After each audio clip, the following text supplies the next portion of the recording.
انسان جو اپنے بیٹے کو وصیت کرتا ہے وہ اس کے تجربات کا نچوڑ ہوتی ہے اور کمال محبت کے ساتھ اس کی سراسر بھلائی مقصود ہوتی ہے، اور باپ وہ وصیت اپنے بیٹے کو کرتا ہے۔ اور یہاں وصیت کرنے سے قبل کتنے پیار بھرے انداز میں یا بنیا، اے میرے پیارے بیٹے، احفظ انی اربعن و اربعن، میں تمہیں 4 چیزیں بیان کرتا ہوں اور 4 چیزیں اس کے ساتھ جڑی ہوئی ہیں، تو یہ 8 چیزیں تم یاد کر لو۔ لا یضرک ما عملت معہن، اگر یہ تیرے عمل کا حصہ بن جائیں تمہیں زندگی میں کبھی نقصان نہیں ہوگا، زندگی میں تم شر سے بچے رہو گے، برائی سے بچے رہو گے، نقصان سے بچے رہو گے، تمہارا باطن تمہارا ظاہر اچھا رہے گا اگر ان 4 چیزوں کو 4 چیزوں کے ساتھ جوڑ کر کے اپنے عمل کا حصہ بنا لو۔ فرمایا ان اغنى الغنى العقل، سب سے بڑا غنا، سب سے بڑی دولت مندی، سب سے بڑی ثروت عقل ہے۔ اگر کسی کو عقل کا رزق دیا گیا ہے تو وہ سب سے بڑا دولت مند ہے۔ اگر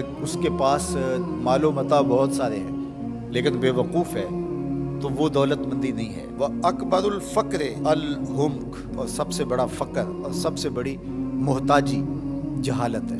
سب سے بڑی دولت مندی عقل ہے، اور سب سے بڑی غربت، سب سے بڑی غریبی اور سب سے بڑا فقر اور محتاجی بے وقوفی ہے۔ وَأَوْحَشَ الْوَحْشَةُ الْعُجْبُ، اور سب سے بڑی وحشت تنہائی عجب ہے، خود پسندی ہے، اپنے آپ کو دیکھنا کہ میں بہت کچھ ہوں۔ جو شخص اپنے آپ کو دیکھتا رہتا ہے اور وقت اپنے آپ کو ہی لوگوں کے سامنے پیش کرتا رہتا ہے بنا سنوار کے، وہ تنہا ہو جاتا ہے۔ لوگ اس کی ان خوبیوں کا بھی انکار کر دیتے ہیں جو خوبیاں واقعتاً اس کے اندر موجود ہوتی ہیں۔ اگر پاؤ ہے تو اپنے آپ کو سیر نہ بتاؤ، لوگ پاؤ کا بھی انکار کر دیں گے۔ تو جو جس حالت میں ہو وہی حالت لوگوں کے سامنے ہونی چاہیے، بلکہ اس سے اگر کم ہو۔ شیخ سعدی نے ایک بڑی خوبصورت بات لکھی کہ تم برے ہو لوگ تجھے نیک سمجھیں یہ بری بات ہے، لیکن تم نیک ہو اور لوگ تجھے برا سمجھیں تو کوئی فرق نہیں پڑتا، تم اللہ کی نظر میں نیک ہو۔ اس لیے تم اگر سیر ہو اور لوگ تمہیں پاؤ سمجھیں تو کوئی فرق نہیں پڑتا، لیکن اگر تم اپنے آپ کو پیش کر رہے ہو تو لوگ تمہاری اس حیثیت کا بھی انکار کر دیں گے جو تمہیں حاصل ہے۔ وَأَكْرَمُ الْحَسَبِ حُسْنُ الْخُلُقِ، سب سے اچھا جو حسب و نسب ہے وہ کیا ہے؟ میں فلاں ہوتا ہوں، میں فلاں ہوتا ہوں، میں فلاں کا بیٹا ہوں، فلاں قبیلے سے میرا تعلق ہے، میرا باپ بڑا امیر کبیر تھا۔ اپنا حسب نامہ اس طرح لوگ پیش کرتے ہیں، مجھے جانتے ہو کہ میں فلاں ابن فلاں ہوں۔ سیدنا علی المرتضیٰ فرماتے ہیں بہترین جو حسب ہے جو آپ پیش کرتے ہیں وہ کیا ہے؟ حسن الخلق، تمہارے اخلاق کیسے ہیں، تمہارا خلق گواہی دے گا کہ تم اچھے خاندان کے چشم و چراغ۔ مشکانست کے خود ببوئے نہ کہ عطار بکوئے۔ فارسی کا ایک مقولہ ہے کہ خوشبو وہ ہوتی ہے جو خود بتائے کہ میں خوشبو ہوں۔ خوشبو بیچنے والا بتاتا پھر ذرا سونگ کے دیکھیے یہ بڑی اچھی خوشبو ہے، ذرا سونگیے، کہا یہ بتانے کی ضرورت نہیں۔ حضرت علی المرتضیٰ فرماتے ہیں تمہارے خلق کی خوشبو سے لوگ سمجھ جائیں گے یہ کون ہے، تمہارے اخلاق اتنے اچھے ہوں کہ لوگ پہچان جائیں تم کون ہے۔ تو بہترین حسب و نسب کیا ہے؟ اپنے بیٹے حضرت امام حسن رضی اللہ تعالیٰ عنہ کو بتا رہے ہیں، مجھے بتائیے امام حسن سے بہتر نسب اور حسب کس کا ہو سکتا ہے؟ رسول اللہ کی بیٹی کے بیٹے، امام الاولیاء کے فرزند ہیں، رسول اللہ کے نواسے ہیں، بنو ہاشم کے چشم و چراغ ہیں۔ تو انہیں یہ نہیں کہا کہ تم یہ بتاتے پھرنا، بلکہ کہا کہ تمہارا خلق گواہی دے کہ میں محمد کا نواسا ہوں، تمہارے اخلاق گواہی دے کہ میں نے فاطمہ کا دودھ پیا ہے، تمہارا کردار گواہی دے، تمہاری شجاعت گواہی دے کہ تم علی کے فرزند ارجمند ہو۔ اللہ اکبر۔ پھر حضرت علی المرتضیٰ رضی اللہ تعالیٰ عنہ ان چیزوں کو بیان کرنے کے بعد فرماتے ہیں یا بنیا، اے میرے بیٹے، ایاک والمصادقہ الاحمق، بے وقوف شخص کی دوستی سے ہمیشہ بچنا۔ فإنہ یرید ان ینفعک فیضرک، وہ دل سے چاہے کہ تمہیں نفع پہنچائے لیکن اپنی جہالت کی وجہ سے، اپنی بے وقوفی کی وجہ سے تمہیں نفع نہیں پہنچا سکے گا، تمہیں نقصان پہنچا دے گا۔ کہا جاتا ہے کہ بے وقوف دوست سے دانا دشمن اچھا ہے، تو وہ اسی قول کا مفہوم ہے۔ آپ نے اپنے بیٹے حسن کو یہ نصیحت کی، یہ نصیحت پلے باندھ دیں، اور کبھی بھی جاہل اور بے وقوف سے دوستی رکھیں، اس سے رویہ اچھا رکھیں، سلوک اچھا کریں، اس کے لیے خیر کا ذریعہ بنیں آپ۔ یہ مطلب نہیں کہ بے وقوف کو آپ سلام بھی نہ کریں، لیکن دوستی اعتماد آپ اس پہ نہیں کر سکتے۔ وَإِيَّاكَ وَمُصَادِقَةَ الْبَخِيلِ، اور بخیل سے کبھی بھی دوستی نہ لگانا۔ فَإِنَّهُ يَبْعُدُ عَنْكَ أَحْوَجَ مَا تَكُونُ إِلَيْهِ، اس لیے کہ جب تجھے انتہائی ضرورت کا وقت آئے گا تو وہ تجھ سے دور ہٹ جائے گا، اور تو اس پہ توقع لگائے ہوئے ہوگا کہ میرا دوست ہے اور اوکھے ویلے میرے کام آئے گا، لیکن اوکھے ویلے وہ کام نہیں آئے گا۔ تو بخیل سے دوستی کا رب نہیں رکھنا۔ وَإِيَّاكَ وَمُصَادَقَةَ الْفَاجِرِ، بدکار شخص سے کبھی دوستی نہ رکھ، برے شخص سے کبھی